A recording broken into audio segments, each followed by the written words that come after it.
I'm Mina Al-Rabi, Editor-in-Chief of The National, and welcome to this episode of The Art of Diplomacy. We're in the residence of Ambassador Marcy Grossman, Canada's ambassador to the UAE, where we'll be talking about the art of diplomacy. Ambassador Grossman, thank you so much for having us in your home. Mina, welcome to the House of Canada.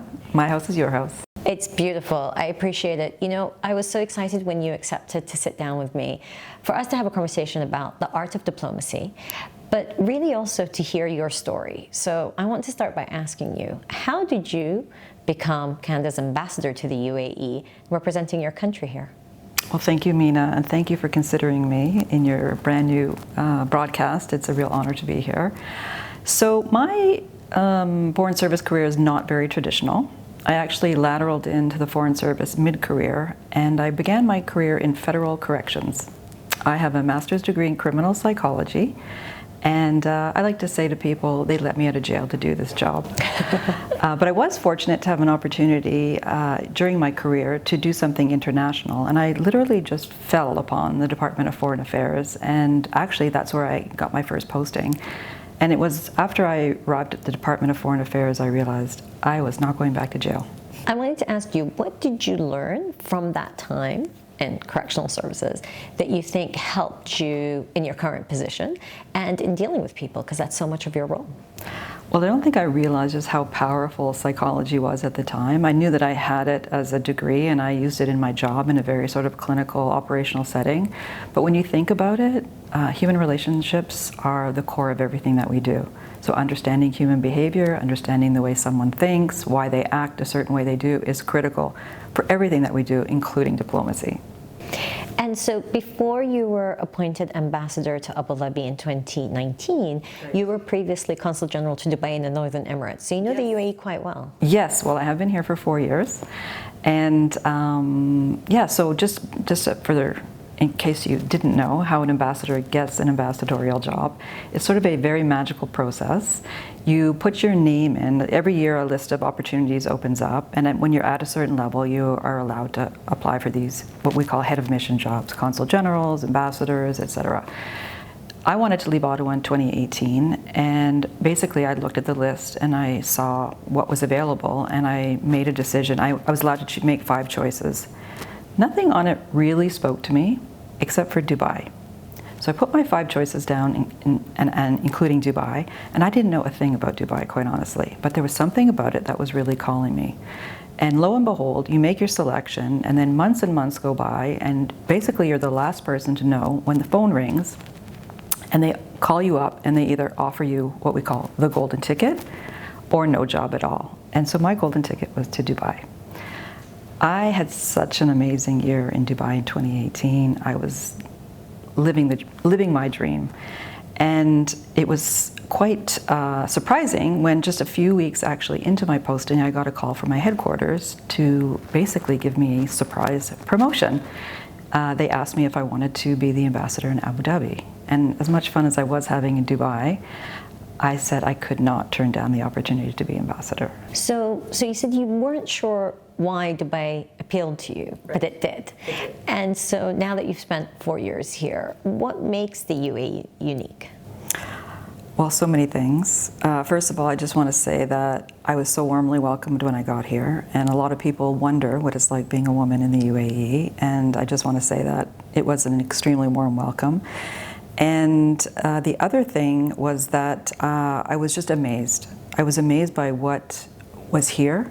And I like to tell people, I call it the miracle in the desert, and I'm sure other people use that expression as well.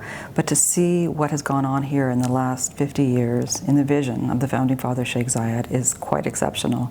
So I was mesmerized, really. When I got to Dubai, I really thought I was on another planet. It sometimes does feel like that. Absolutely. It's so different. Just to drive from the airport, you're like, wow. And as you said, in the short time span that's happened. But I want to pick up on what you said about being a woman here, right, because I wanted to ask first, is it different being a female ambassador and your experience of being a woman here? Right. Well, I'm lucky representing a country that takes women empowerment and equality extremely seriously. And in fact, 53% of our heads of mission are women. We actually lead in the world, and actually the Anwar Gargash Diplomatic Academy does an index every year, and Canada is #1. By their definition, which is female ambassadors, we actually have 50% female ambassadors. That a lot of people ask me, what's it like being a woman in the UAE? It's probably the #1 question that I get. People have a very misconceived notion about what it's like. And I didn't know what to expect, quite honestly, but again, I was totally blown away by what I experienced here. I mean, if you just look at the UAE leadership, the incredible women that are leading this country. I spent some time on the phone last night on a webinar with Reem Al Hashmi, Her Excellency Reem Al Hashmi. She says I'm her friend now. We signed a new MOU between Canada and the UAE, but as I said in my remarks, the way that she leads, the portfolio that she's responsible for, the jobs that that woman has, and she's a mother on top of everything, it's amazing. And she's just one of many. Noura Al-Kabi, Miriam Al-Mukhari, it's just incredible. So there are lots of highlights in your career, yes. But I'm sure there have also been some highlights in this particular position in Abu Dhabi. So I wanted to ask you to tell us about a couple of those highlights, but also what are the perks of the job? Oh, perks. Okay. Well, everyone calls me Her Excellency. I love that. I will miss that. What else? You get to meet the most incredible people. You get access to so many people, whether it's government officials, business people, NGOs, do-gooders, authors, singers, dancers. It's amazing the people that you get to meet, and I think for me that's one of the perks of the job, is the people that I've met along my career path. And the challenges? Well, first, of course, being responsible for 100 employees during a global pandemic is a bit of a challenge. Was a challenge. It was a huge challenge. It's not a challenge that's unknown to me. I was the Consul General in Miami during the busiest hurricane season on record. I was there for Hurricane Katrina. There were so many hurricanes, they had to start the alphabet over again because we'd gone through them all. So I'm not a stranger to handling crisis, but I would have to say the sustained impact of the pandemic on employees, on mental health, on productivity, on security and safety, that has been a huge challenge.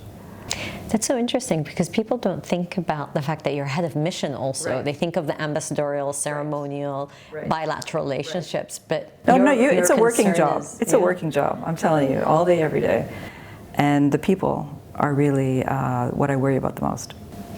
So in terms of the UAE's relationship with Canada, there are ties on a multitude of issues.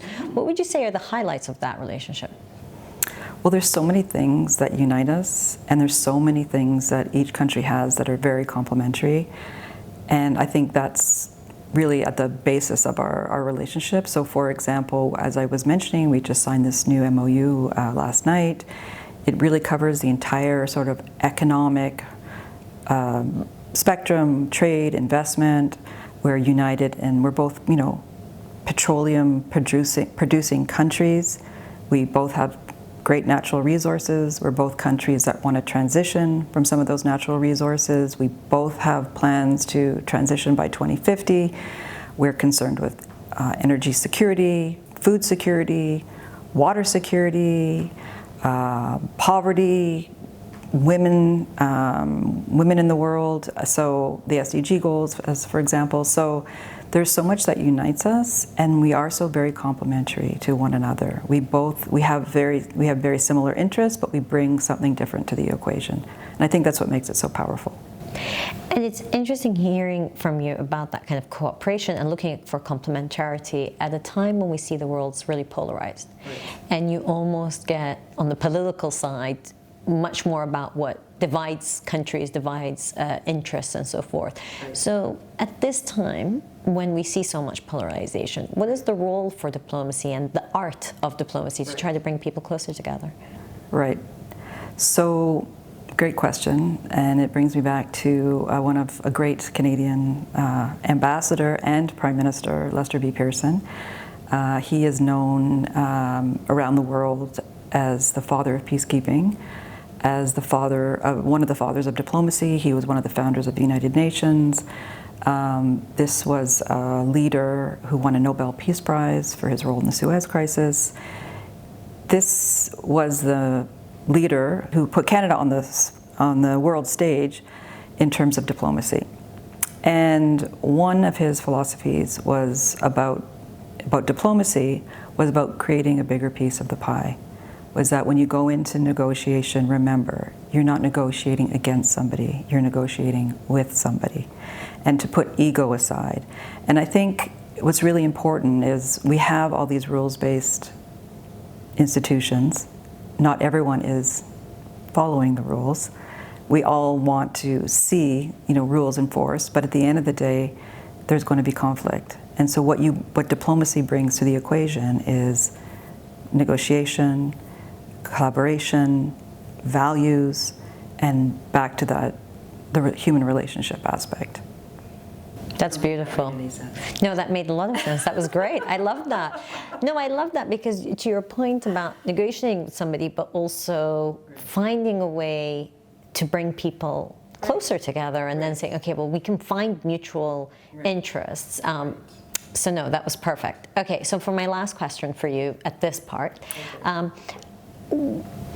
you must have learned so much throughout your career. And so if you were going to tell our viewers about one lesson you'll take away from your time here in the UAE, what would you say it was?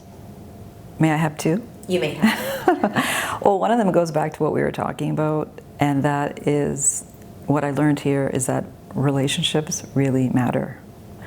And this goes back to diplomacy.